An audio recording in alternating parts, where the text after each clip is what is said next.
Welcome to Inside Out, Mental Health at Work and in Life, where we're exploring why our workplaces feel the way they do and what it takes to build cultures that support genuine well-being. I'm your host, Catherine Eady, and today I'm joined by Eloise Skinner. Welcome to the show.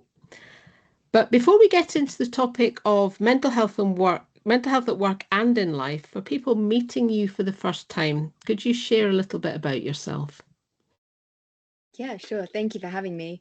I'm Eloise. I started my career in corporate law. So I was in corporate tax for about 5 years after studying law. And then I transitioned into psychotherapy. And the field that I specialize in is a field called existential therapy, which is all about finding meaning, purpose, identity, your values, your position in the world. And alongside that, I also teach fitness. So I teach yoga and Pilates and do a few other things as well. Great, existential. I mean, I could imagine you get probably a lot of questions about that very word, existential. Yeah. Yeah, I think so. I mean, people interpret it in their own way, but I think the field in general, it's related to questions of existence and your relationship to yourself and your relationship to the world. So it kind of just relates to those, I guess, more personal questions or issues that come up for us. Yeah, sounds quite philosophical in some ways as well, actually, just when you said that. Yeah, well, it is related to the field of existential philosophy, which is a slightly different field to the psychotherapy side. But I would Mm. say that the psychotherapy or the field that has developed around existential work in therapy is taking some of those philosophical ideas and applying them more practically. So even though it doesn't really engage too much with the kind of deeper nuances of the philosophy, it kind of uses that philosophy to then see how could we use that to live more fulfilled lives. Which is really key with the topic we're discussing, because fulfilled lives at work with so much disengagement and so much kind of switching off at work and people struggling at work, there's that meaning, finding meaning in work is obviously very important as part of what you're doing as well, and helping people with that. So, to get your first kind of view on thinking about a mentally healthier workplace from your perspective in the work you do, what does that actually look like in practice for you? I think every workplace is somewhat different in terms of the work that I do when I go in and work with businesses or my experience being in a corporate workplace. I do think there's differences in culture and depending on what kind of business it is as well. You know, big corporate organizations have a very different feel and can set different goals and provide different things for their employees than a smaller business. So I would say it's contextual in the sense that business owners should look at their own workplace and the identity and the culture that they currently have and see how they can best support people within that context. But I think in general, for me, I'm very keen on this idea of integrated wellness, which is the sense that it's not only just mental health or physical health or emotional health or psychological health, but it's this blend of everything. So I think for me, a mentally healthy workplace would include things like physical wellness and community building, a sense of identity, clear values, a clear mission to the work that you're doing, the sense of greater meaning that you have in your role. And the kind of integration of that is what can create a really healthy environment. Yeah, and I like the focus you're talking about values and what it means to be in the workplace. And actually being with each other in the workplace, we know that isolation and loneliness has gone up even in a workplace environment. So we're not feeling as connected to others as we used to be. And that can have a significant impact on people's well-being, can't it? So yeah, there's a lot to kind of unpick with quite a bit of this. And it's the context of the organization, I think, fits where some of this is easier in certain contexts and environments than others. Yeah, definitely. I think bigger businesses are going to have many more resources to do this kind of work. But I think smaller businesses as well. You know, if you are in a workplace that has only a few team members, or the team is quite the hierarchy of the team is quite flat, then you have a lot more opportunity to really understand what people want and how people like can best respond to interventions. And also, you know, if you're a business that is scaling as well, so you start with a small number of people and very quickly you're growing into a bigger organization, I think you can you're navigating a different set of challenges there as well, like where the organization is changing in culture and its mission is changing. And I think that's probably one of the examples that I see where people really struggle to maintain the sense of like a healthy workplace, or even this sense of identity within the workplace, where the business is actually changing its either it's scaling up or it's changing its mission statement slightly. And I think that is much more common now that businesses are having to respond to constantly changing environmental circumstances. Yeah, I think that's a very good point to highlight. And having chatted with someone very recently who was chatting to a colleague of theirs, they'd had 7 changes in a short period of time, and it felt like change was a constant, Mm-hmm. which then brings additional challenges to the work that probably both of us are doing with that change ongoing. We'll probably feel like we're picking up the pieces, maybe quite a bit more. Yeah, I think change is a huge thing. I mean, in existential psychotherapy, this is a lot of the time what people are, what gives people the impulse to come to this kind of therapy, because change is something that really touches so many different aspects of ourselves. So obviously on the business level, you're thinking about corporate change and, you know, how you're dealing with the mission statement and the goals of the company and the client base and how you're marketing and positioning yourself. But that's also going to affect every single individual that works within that company. And I think if your business is going through change, it's really important to acknowledge that that's having a real personal effect on the people within the business, and it's not just going to be something that people can naturally just switch over from having thought of it one way to now doing a completely different thing. And especially in an environment, in a world that feels so uncertain and constantly changing all the time, I think people are just under a huge amount of psychological pressure. And so for a business to kind of acknowledge that and then put into place structures to support employees through a transition could be really helpful. Yeah, I think acknowledgement's a big one, definitely. Just actually saying it out loud for people, however they're perceiving it, because some are much better at managing change than others, and there's the in between, not lots of different levels of that. So where do you, it might relate to what we've been chatting about, but where do you see organizations getting stuck right now? Yeah, I think it can be around the areas that we've definitely identified: change management and kind of shifting priorities and um, shifting ideas of how businesses should show up in the world. I mean, so many different things around how we view businesses and how they interact with consumers, especially if it's a direct to consumer business, how they're marketing, positioning themselves and finding new clients. That's all kind of under immense amounts of change with technology and social media and all this kind of AI and everything else. Um, I would say as well, though, you know, from my experience of kind of new younger generations or newer generations entering the workforce, is that they are really searching for something that feels meaningful to them, and they've seen older generations kind of go through the process of having a job and having a career and maybe seeing that it hasn't made them as fulfilled as they would have hoped from, you know, following that traditional path that we were all told, you know, if you get this job and you earn this salary, then automatically that will equal your happiness. And I think people have slowly become more aware of the fact that that isn't necessarily always the case, and so then people have been looking for other routes to finding a sense of meaning and purpose at work. But I think, you know, one thing that businesses could do is try and actually address that. And I think people would be really open in a lot of cases to understanding how the business sees its mission, and who the business sees itself as helping. Because, you know, my experience in working for a big corporate organization is that sometimes you feel so far away from the eventual person who's being helped by your work. You're just a tiny person in a chain of 100 people before the work product actually helps someone. And so that can be the same in a big business, where you feel like you're just part of a system, but you don't really see the impact that the business is having in the world. And, you know, most businesses, I would say, are doing, not all, but most businesses are doing, are helping people in some way. You know, they're serving a need, they're fulfilling a desire, they're providing a product that could help someone. And so I think for businesses to be able to connect that eventual goal, or like what the business is trying to do, with the daily experience of an employee working in that business, could give a greater sense of purpose, which leads to determination, motivation, you know, people's ambition to help the business more. Yeah, and I think that is a really good point. And I wonder if levels of disengagement tie in with a lot of that, because people are not really being connected with the purpose of what am I achieving here, and for whose benefit is this for, and how does that help me, do the role that I do. So absolutely, it's I think a lot of it is very kind of emotional, psychological, our connection with meaning and purpose, going back to that as well. And disengagement being as high as it is, I think that's a really key area that needs to be looked at in more detail. Mm-hmm. Are there any kind of pressures or blind spots that you wish leaders paid more attention to? Because often we're thinking about a mentally healthier workplace.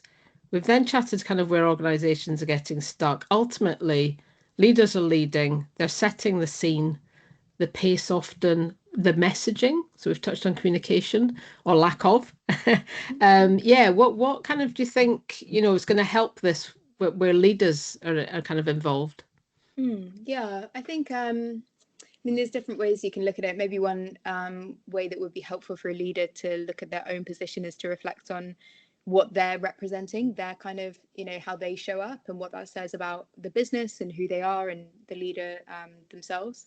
And I think people will often respond really well to a positive, someone who is presenting a good role model, or someone who's showing up in a way that is authentic and aligned with the values that they're requiring. So if the leader is requiring you to act in a certain way or to, do certain things, then they are also showing that they're, demonstrating that in their own working lives. And I think that kind of disconnect sometimes between a leader who's telling you to do one thing but is setting a completely different set of rules for themselves and for the people higher up. Maybe sometimes it's necessary in certain corporate contexts to have like a differentiation in how people behave or show up. But I think in general, if the leader can also be embodying the things that they are telling other people to do, it's going to be a much more authentic sense of connection or community within the organization. And in existential psychotherapy, there's this idea of dialogue, which is when you are interacting with another person authentically on their same level. So there's no sort of hierarchy. It's just you communicating with the other person and both of you like a back and forth, like a two-way process. And I think leadership by its very nature is often just top down, but creating at least some element of that dialogue or community, the leader showing up in the way that they would want other people to show up in the organization. I think that can be really powerful. Yeah, and I think you raised something there, flatter structures versus very hierarchical. I think the more hierarchy there is a bigger disconnection between top and bottom, but also the visibility and the messaging, I think, from top to bottom doesn't get heard in those types of levels. That's not to say flatter structures don't have their issues, but I think there needs to be probably a better relational connection between, leadership and people on the ground, without a doubt. It comes back to kind of just what you were saying about, having conversations with people that are not viewed as somebody being above somebody else. And I think it's probably one of the areas in our lives where workplace is very much seen as levels. And I know employees themselves get nervous about speaking to people in higher levels than them. And that to me tells something, doesn't it? Yeah, I think just on a business level, there's so much missed opportunity and lost knowledge from people if you're looking at a hierarchical structure, people on a lower level of the hierarchy compared to people on the higher level. I find this so much just in just day-to-day life where you feel like, for example, I teach fitness like yoga and Pilates, and in a studio that I work at, they just did a huge redesign of the studio. And when you go in there, you can just tell, oh, you didn't ask a fitness instructor about this redesign, or no one's like tried this in practice, because this just doesn't work like in terms of its actual usability. Like I'm sure it looks great, it meets its aesthetic goals, but it's not usable on a practical level. But if you'd had a consultation, or you brought people in, or you'd consulted with people on what you would maybe consider to be like a lower level, then you have all that trapped knowledge that just doesn't sort of make its way up unless you go and seek it. Yeah, that's something we touch on a lot. The work we do is around speaking to everyone across the business. And I think particularly thinking about where organizations get stuck and blind spots for leaders is often it comes down to, well, we've not got time to do the consultation because then we've got to put, timelines in place, and it needs to be done at a certain speed. And there seems to be a lot of barriers to doing some of this work actually, in a meaningful way. And we need to find ways to also overcome those barriers to engagement across the business, because it's often seen as a tight for time thing. There's not enough time, there's not enough of people, even capacity that comes up for us quite a lot. We don't have the resources to do that consultation. So yeah, that's quite an interesting point there. So I mean, how has your own experience shaped the way you think about mental health at work? Yeah, I think my initial corporate experience was very intense and dynamic and fast paced, and I really did enjoy it, being like a young person going into the city and living a very demanding work life situation. But I guess what that experience, what that showed me was that there isn't necessarily room in those kind of careers to have this sort of multi-dimensional life that I was really seeking. And so I think there are, my experience of that really showed me that there are careers that you do just have to fully pour yourself into, and that does become your main sort of pursuit. And I think that's totally fair, because obviously those careers just demand so much of your time and so much of your energy, and in return you're paid an extremely high amount of money, and you have this career that a lot of people find immensely fulfilling. But then, I think you have to kind of listen to what your own priorities and goals and real true needs or wants are, and then design something that is more aligned to fit those. So I guess that led to me then pursuing self-employment, or this portfolio career idea, where now I do multiple things, but I don't really have any one thing that's like my main, the main pursuit. And so I think I guess overall that experience has demonstrated to me that everyone is so different. That's kind of an obvious thing to say, but people's personality and sense of identity shapes your career choices. And I think more people should allow themselves to really go into that journey of figuring out, what do I actually want, what's important to me. And it's not necessarily going to be following the same path as everyone else, or the path that we were told, from university, you're going to have to do this and this and this, but actually designing a career that is personal to you, and then therefore feels more meaningful. Yeah, and I think that's an interesting point, because there has been some recent kind of communication and research and discussions, particularly younger people, about what they want now from work. And there was quite some interesting information that younger people, there's a lot of people would like to actually work for themselves, and have agency over what they do. And you said, doing multiple things. I think there are more people than we realize that would like variety like that. Likewise, yes, you do have the kind of very structured kind of career pathway. I still kind of think that maybe it can be at the expense of something else, if you're going down that kind of path. But obviously, yeah, you have very high achievers and very high kind of people, with career goals, like that. But I think some of that's changing a little bit. And I don't know about you, but I think we're coming across a lot more younger people that are happy to shift and change.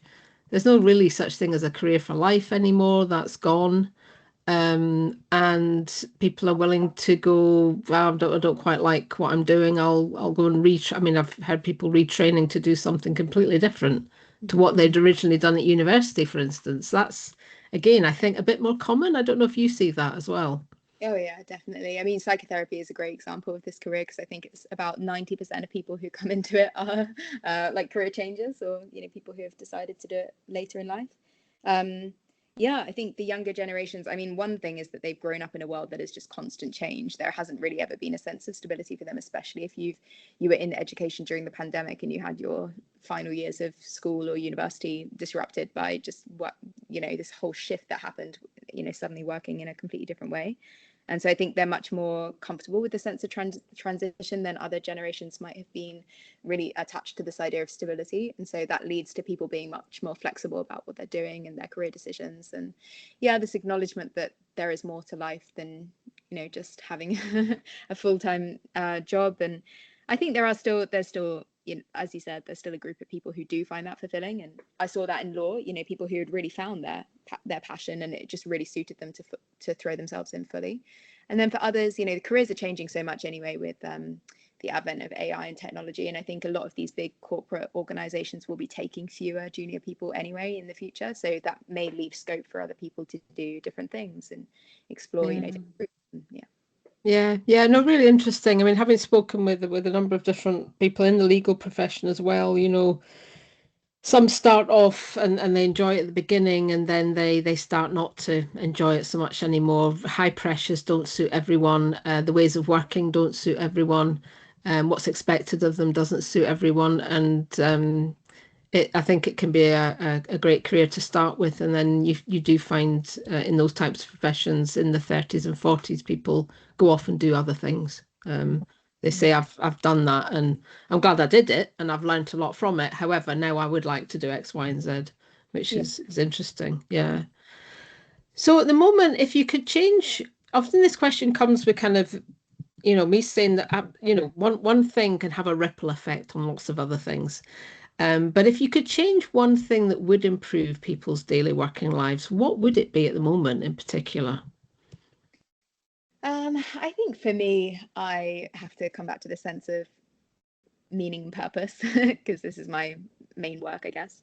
And so for me, I think, doing this work of figuring out what is your mission at work, or what are your kind of values in relationship to your work. This is something an organization can do or individuals can do.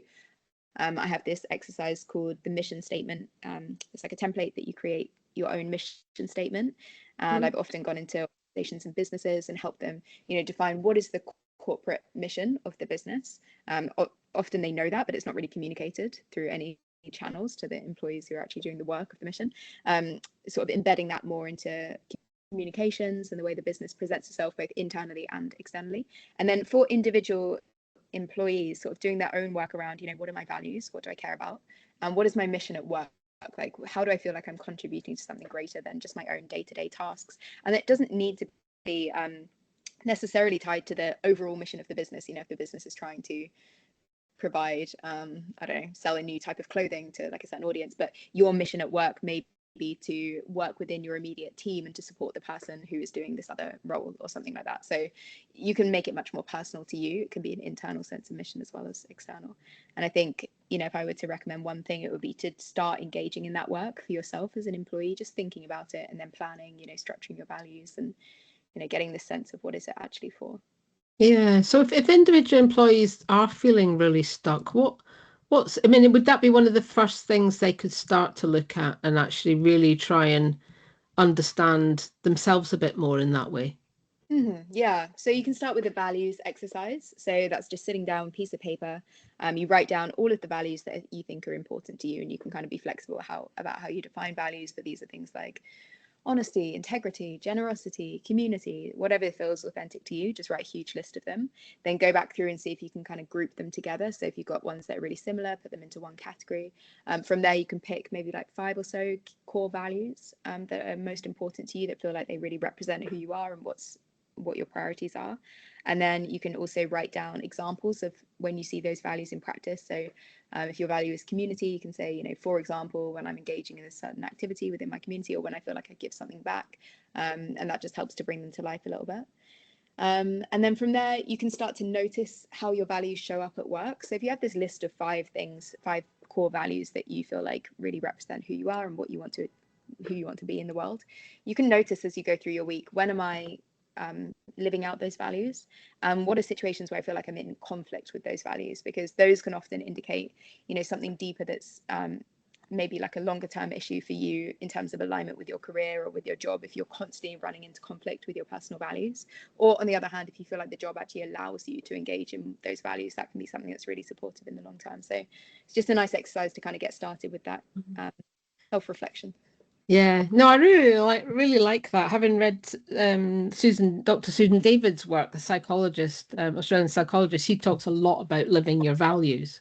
Mm, And I think I can't help feel, having us chatted about it, that it's just not focused on enough, I don't think. mm. And yet it's at the very core of who we are and where meaning comes from, values.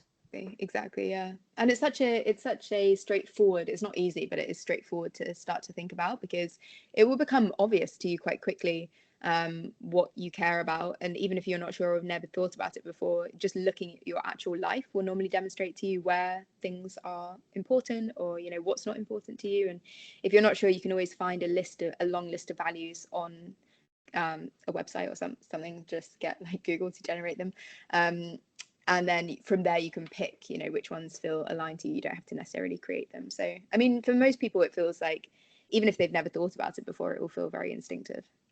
Yeah, it's interesting. I did some work with some emotional cards and picking kind of key emotions that people want to feel and key emotions that people don't want to feel. And I can't help think that, the longer the list you have in front of you, trying to narrow it down to 5 feels really, really challenging. So I Yeah, could imagine that that's also difficult as well for people to actually fine tune those in relation to where they are in the world and their workplace. yeah, definitely. Although I think a lot of the time you'll see consistencies. So you'll see like community, generosity, and integrity. And you can see some kind of crossovers between those. So you're, even if you have like a ton of values, you're getting a pitch. It's in this area and this area. Yeah. No, I like that. And then I myself love values. I think they can also values, I'm thinking in a workplace context and mental health and well-being, can values also lead someone to say, actually, I'm not in the right place at the moment. And actually I need to find a way of moving on, even if there needs to be a plan in place to do that. Because we know absolutely, particularly at the moment with the cost of living, not everyone can just leave their workplace. It just can't, they've got to put kind of bread and butter on the table. But it can help them maybe formulate a plan of what their future self and values could look like, because where they are is not where they're going to stay necessarily. Do you find that does that for people in the workplace as well? Definitely. Yeah. I think it's really that sense of autonomy that people can take for themselves when they decide in the future, I'm going to move on. So it doesn't necessarily need to be brought into an immediate action, but just that sense of, okay, I've decided now this is not a long-term fit for me, and therefore I'm going to make my plan, even if it's a 5 or 10 year plan, it's going to slowly take me in a different direction. I think just that sense of personal autonomy and a respect for your own values and interests, then I think, making the plan is sort of gets you on the road to feeling more fulfilled at work, even if you haven't changed your working situation yet.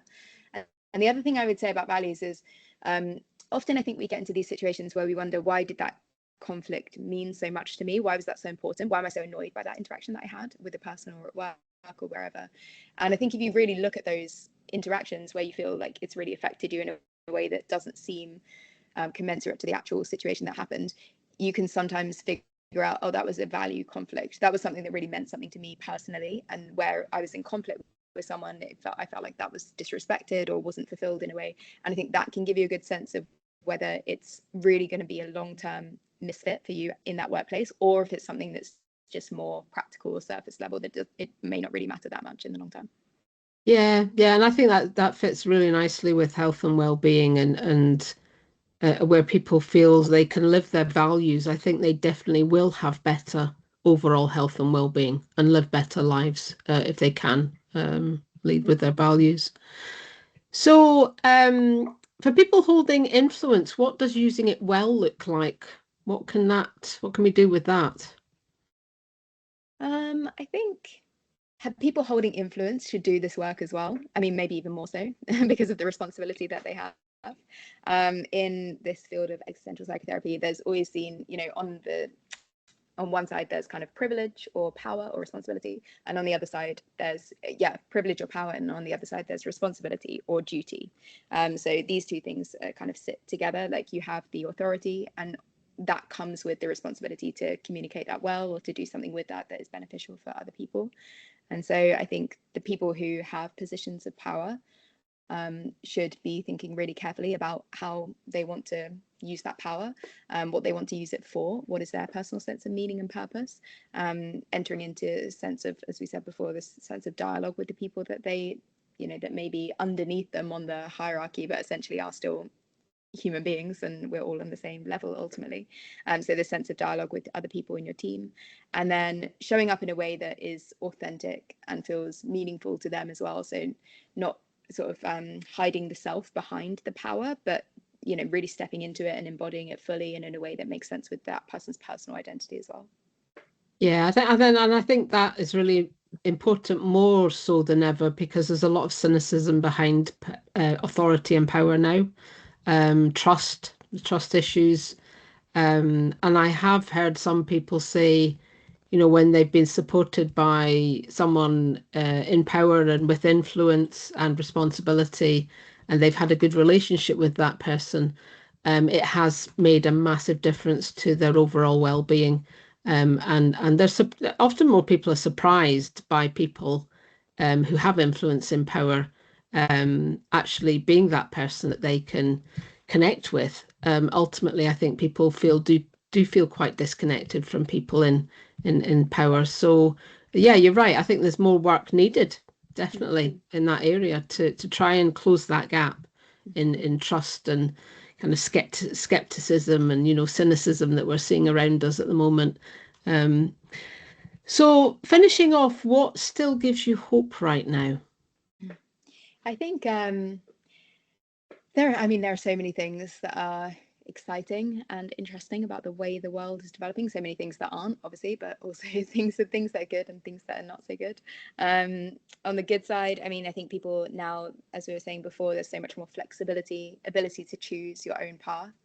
Um, and Viktor Frankl, whose work this field of psychotherapy is really based on, his prediction was that as people get more choices and have more opportunities to decide which way to go, there's actually now an opportunity for people to really step into that and decide, I'm going to choose this deliberately and this is going to be a reflection of my identity, and to not get caught up in just the paralysis of not being able to choose because we have so many options now, but really an opportunity for people to become more fully themselves. And young people, I think, are really just switched on and interested. And I think you hear so many negative things about the social media generations, but my experience working with young people, because I work in schools a lot, is that these young people are dealing with an incredibly high amount of challenges and stresses and uncertainties, and yet they are still passionate, motivated, got creative ideas. There's so many things that they could do in the world. So I think that is also exciting.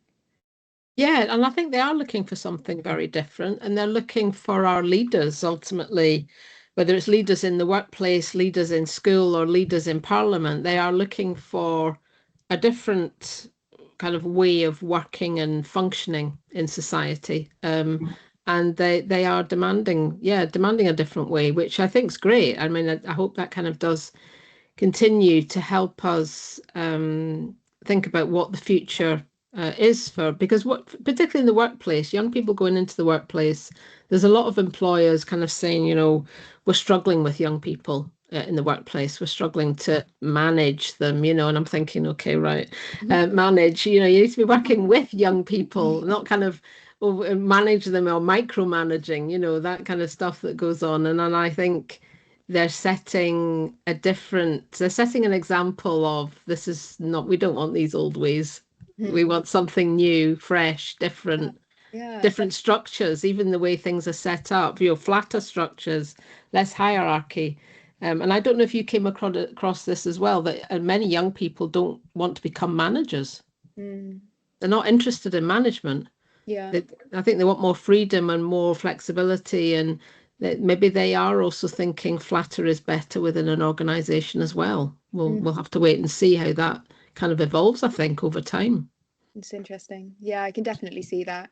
And also the sense of individuality over and above sort of being part of a huge corporate organization. I think big organizations are going to have to learn how to respond to these things or to reposition it differently. But I think these roles of management and authority, when they're seen with the correct amount of responsibility that you can take and sort of give back, I think those can be exciting as well. So maybe it's also a question of reframing that. It's not just boring kind of like issuing orders from the top without really being involved in anything. It's actually, that's it's a privilege to be able to have that power, and you should treat it as a privilege, so that you use it correctly and use it to support other people, and essentially you have this a feeling of mission and identity with your role there. Yeah, yeah. And I think the language thing's interesting. I'm very much keen on more when I think about people leading a team. I think, move away from the term manager and move to team leader. I like the titles like team lead, team leader, or, something that's about people in a group. Whereas a manager is very much an individual, kind Yeah. of looking down on a group. To me, a team lead or a team support or whatever feels much more of bringing everyone together, but still leading, but just not quite, yeah. So I think language is important with this, definitely. Any Yeah. final thoughts on kind of the world of work and what needs to, how can we get this better than what it is currently? Yeah, well, I mean, it's so multi-dimensional, I think. And this is probably the benefit of the work that you do and on the podcast of talking to so many different people with different perspectives, because it needs to be addressed from so many different angles. And it's not just a question of, one person has the way to do it, but lots of different people can have input. And, through lots of different perspectives, maybe there's something that can arise that's new, that is creative and a new way of thinking. I think for me, the work always starts with yourself, knowing yourself, And from there, you can make your own decisions. And whether you're a business owner or you're an employee or you're a student trying to get their first job, I think it all starts with this question of who am I? How am I going to show up in the world? What do I want to achieve? And from there, you just have really whatever job you have or whatever comes your way, you have this firm foundation of just knowing yourself in a way that's deeper. Yeah, yeah. Knowing yourself is a very good one to end on, because I think that is the key to it, to everything. Without that self-awareness and self-understanding, it's very difficult to navigate, particularly the kind of almost chaos we're in, just now. If the more you know yourself, the better you can navigate it all and feel a bit, more able to. So yeah. Well, Eloise, thank you very much. That's given us plenty to think about and sit with. To everyone listening, look after yourselves, and we'll see you next time on Inside Out.